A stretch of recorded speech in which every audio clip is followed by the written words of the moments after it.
ഞാൻ ജനിച്ചൊരു 23 ദിവസം ആയപ്പോഴത്തേക്ക് ശരീരം മൊത്തം ഇങ്ങനെ പാമ്പിൻ്റെ പട ഉരിയുന്ന പോലെ ഒരു അസുഖം വന്നു. അപ്പോൾ അതിലിടയ്ക്ക് പൊട്ടി ചോര പോലെ വരികയും അപ്പം കുഞ്ഞിലെ ഒരു സ്മെല്ലുണ്ട് എനിക്ക് എപ്പോഴും, തലയിലും ഒക്കെ സ്മെല്ലുണ്ട്. അപ്പോൾ കുട്ടികളാരും അടുത്തിരിക്കത്തില്ല. എൻ്റെ കയ്യിലൊക്കെ മുട്ടി കഴിയുമ്പോൾ അവർ ഓടിപ്പോയിട്ട് കൈയൊക്കെ കഴുകും. പത്തനംതിട്ട സീതത്തോട് ഗ്രാമപഞ്ചായത്തിൽ ദീപ്തി, ബ്ലോഗർ ദീപ്തിയെ നിങ്ങൾക്ക് പലർക്കും അറിയായിരിക്കും. ദീപ്തിയുടെ വീട്ടിൻ്റെ തൊട്ടടുത്ത്, അതായത് തൊട്ട് മുന്നിൽ കാണുന്ന സ്ഥലമാണിത്. ഇവിടെയൊക്കെ എക്സ്പ്ലോർ ചെയ്തിട്ടാണ് ദീപ്തിയുടെ യൂട്യൂബ് ബ്ലോഗിങ് വരുന്നത്. ഈ ബ്ലോഗിങ് കിട്ടുന്ന വരുമാനം കൊണ്ട് ദീപ്തി ഇവിടുത്തെ അടുത്തുള്ള ആദിവാസി കോളനി അവരുടെ ഉന്നമനത്തിന് വേണ്ടിയിട്ടാണ് ചെറിയ കാശ് ഉപയോഗിക്കുന്നത്. പിന്നെ കുറേ തരത്തിലുള്ള പ്രവർത്തനങ്ങളും ദീപ്തിക്കുണ്ട്. ഇതിനൊക്കെ ഈ ഗ്രാമത്തിൻ്റെ ഭംഗിയും ഇവിടുത്തെ ഒരു സാധാരണ ബ്ലോഗറായി നിന്നുകൊണ്ടുള്ള ചെറിയ വരുമാനമൊക്കെയാണ് ദീപ്തി ഉപയോഗിക്കുന്നത്. ദീപ്തി പൊളിയാണ്. ദീപ്തിയെ കണ്ടുപിടിച്ചതേ സീതത്തോട് ഗ്രാമപഞ്ചായത്തിൽ നമ്മൾ എത്തിയിട്ടുണ്ട്. ദീപ്തിയുടെ വിശേഷങ്ങൾ കേൾക്കാം. ഹായ് ദീപ്തി, ഈ കുഞ്ഞു വരുമാനം എന്ന് പറയുമ്പോൾ കുറച്ച് കൃഷിയും കാര്യങ്ങളൊക്കെ ഉണ്ട്, ഒപ്പം ഈ പറയുന്ന ഒരു എക്സ്പ്ലോറേഷൻ, ഗ്രാമത്തിൻ്റെ ഒരു എക്സ്പ്ലോറേഷൻ, ഇതിനകത്ത് നിന്നിട്ടുള്ള ചെറിയ വരുമാനം കൊണ്ട് സംരക്ഷിക്കാൻ പറ്റുമോ ഇവരുടെയൊക്കെ? എല്ലാവരെയും പറ്റത്തില്ല. അപ്പോൾ നേരത്തെ ഇതൊന്നും ആർക്കും അറിയത്തില്ലായിരുന്നു, നമ്മൾ ആരുടെടുത്തും പറഞ്ഞിട്ടുമില്ലായിരുന്നു. അപ്പോൾ എപ്പോഴാണോ എന്നെ കൊണ്ട് മാത്രം പറ്റില്ല എന്ന് തോന്നിയത്, അന്നേരമാണ് നമ്മളിത് വീഡിയോ വഴി പുറത്തേക്ക് കാണിച്ചത്.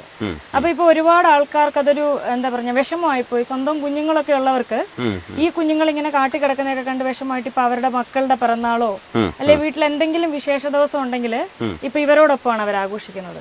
അപ്പൊ അവർക്ക് ഭക്ഷണം കറക്റ്റ് ആയിട്ട് എത്തുന്നുണ്ട്. നമ്മൾ ചെയ്യേണ്ടത് ചെയ്യും. കാരണം ഇത് ഞാൻ ഒരിക്കലും ഒരു സോഷ്യൽ സർവീസ് ആയിട്ടല്ല ചെയ്യുന്നത്. ഇത് എന്റെ കൺസെപ്റ്റിൽ ഇത് സോഷ്യൽ റെസ്പോൺസിബിലിറ്റി ആണ്, നമ്മുടെ ഉത്തരവാദിത്വമാണ് എന്ന് കരുതിയാണ് ചെയ്യുന്നതും. പിന്നെ ഒരുപാട് കുഞ്ഞുങ്ങള് പ്രചോദനമായിട്ട് ഇത് കണ്ട് പ്രചോദനമായിട്ട് അവര് വീട്ടുകാരെ വീണ്ടും വീണ്ടും പറഞ്ഞിവിടെ കൊണ്ടുവരുന്നുണ്ട്. അവരുടെ ഡ്രസ്സുകൾ അങ്ങനെയൊക്കെ കൊടുക്കാൻ വേണ്ടിയിട്ടും. പിന്നെ ചില അമ്മമാരെ വിളിച്ച് പറയാറുണ്ട്, ഇപ്പൊ മക്കള് പുതിയ ഡ്രസ്സ് വേണമെന്നും പറഞ്ഞൊന്നും വഴക്കുണ്ടാക്കാറില്ല ഇത് കണ്ടതിന് ശേഷം. കാരണം ഒരൊറ്റ കുടിലില് ചോർന്നൊലിച്ച് കിടക്കുക. ഓരോ കുടുംബത്തിൽ 7-8 മക്കളുണ്ട്. ദീപ്തിയുടെ കുറേ റുട്ടീൻസ് നമ്മൾ വ്ലോഗ് വഴി കണ്ടിട്ടുണ്ട്, ദീപ്തി ചെയ്യുന്നത് കണ്ടിട്ടുണ്ട്. പക്ഷേ നമ്മുടെ ഇതിനകത്ത് ദീപ്തി എങ്ങനെയാണ് സംസാരിക്കുന്നത് നോക്കാം. ദീപ്തിക്ക് ഒരുപാട് കഥ പറയാൻ ഉണ്ട്. എന്നാ കയറിയട്ടെ. ഇതാണ് കോഴി സാമ്രാജ്യം. ഒരുപാടുള്ളതിന്റെ ഒരു ഭാഗമാണിത്. ഇത് VV380 എന്ന് പറഞ്ഞൊരു ഇനത്തിൽപ്പെട്ട കോഴിയാ. അതായത് വർഷത്തില് മാക്സിമം ദിവസം ഇത് മുട്ടയിടും. അതാണ് ഇതിന്റെ പ്രത്യേകത. അതായത് ആദ്യത്തെ 2 വർഷം മുട്ടയിട്ട് തുടങ്ങി ആദ്യ 2 വർഷം വരെ അതായത് വർഷം 1 മാസം വല്ലതും മുട്ട ഇട്ടില്ലെങ്കിലേ ഉള്ളൂ, ബാക്കി കംപ്ലീറ്റ് ആയിട്ട് ഇത് മുട്ട ഇട്ടുകൊണ്ടേയിരിക്കും. ചെറിയ രീതിയിൽ കൃഷി ചെയ്യുന്നവർക്ക് വളരെ നല്ലതാണ് ഈ VV380 എന്ന് പറയുന്നത്. അപ്പൊ ഈ കൂടിന്റെ പേര് ഹൈടെക് കൂടെന്നാണ്.